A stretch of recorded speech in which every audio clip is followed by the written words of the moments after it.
Hello everyone. I'm Natasha, assisting the Chappies. Remember the movie, Honey, I've Shrunk the Kids? For our title page this week, our Chappies are imagining they have shrunk to visit a house in a tree that is in a tiny remote outback town they are visiting. Stay tuned as the story of their visit unfolds, reminding us that we each have many stories worth telling. The biggest story of our lives is about our encounter with God, where it seems our spiritual eyes are open to truths we hadn't understood before, giving us peace and assurance of a happy ending in the closing chapters of our lives. Hello everybody, thanks for joining us in Boulia in central Western Queensland. I'm Chappie Chris. And I'm Chappie Peter. Where are we taking our viewers today, Christine? How about we visit an old gold mining town? It's a bit out of the way, a place called Forsyth. Ah yes, we did visit there. Isn't that the place that's rumoured that the streets were paved with gold and that you could walk down the road and find it? Yes, that's it. But it seems it's all been found now. The easy stuff, that is. What a shame. Yes. Imagine going to the post office and tripping over a gold rock. Awesome. Sounds a bit like that place called Heaven. Only there, the gold doesn't have value. It's the equivalent to gravel. Let's give the folks a quick look at this quaint little town. I'm thinking probably not many will get to see it otherwise.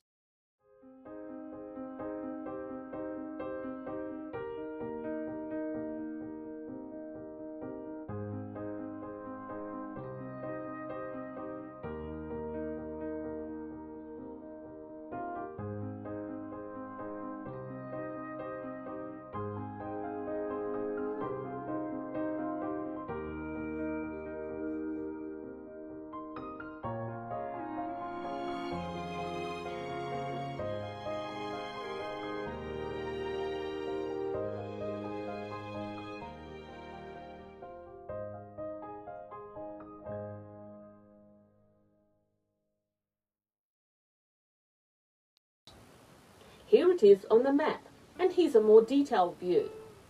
Yes, not far from Georgetown and not far from last week's destination at Cobalt Gorge. Some beaut scenery there. If anyone missed it, go back to last week's YouTube and have another look. It's called Mystery Destination. Anyway, back to Forsyth. Currently a population of 107. Notice no teenagers. They're probably all at boarding school. No older people over 80, but the majority are 65 to 74 years old. Yes, lots of local old-timers, eh? Although small, the town has plenty of character with, of course, local houses, the pub, general store and post office being one venue in the hub of the town, including accommodation called Finnegan's Rest and a servo with fuel tanks above the ground. Probably the ground is too hard to put them underground. Yes, they need a crowbar, right? There's also a quaint railway station used by the Savannah Lander which takes a weekly run from Cairns to Forsyth and nearby Pine Station. A fascinating park that's a cross between a museum and a unique gallery. Take a look.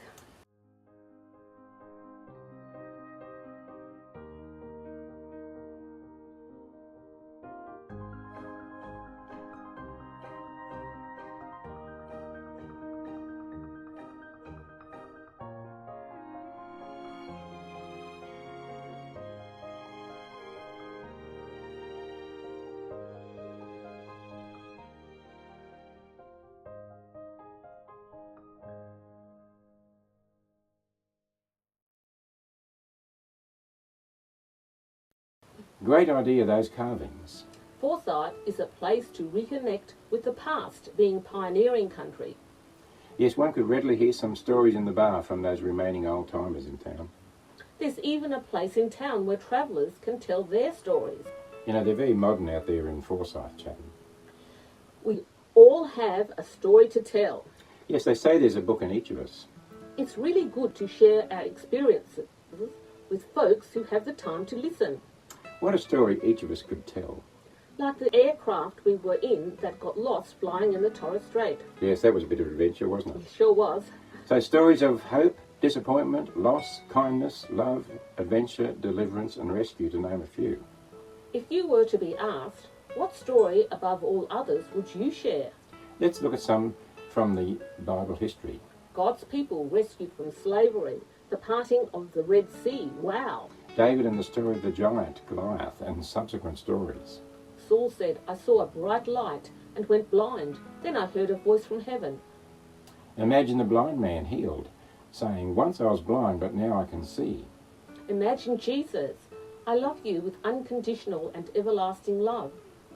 That's why I made a way for you to come to me.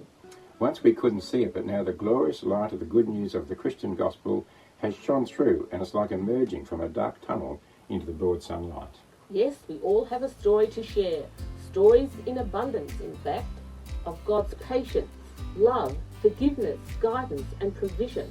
Stories indeed worth sharing about experiences worth having. And now a prayer. Lord, thank you for your story of love, mercy, grace, compassion and justice. May you continue to help me with the story of my life. I know it will have a happy ending. Well, that's it for another week. Goodbye and many blessings.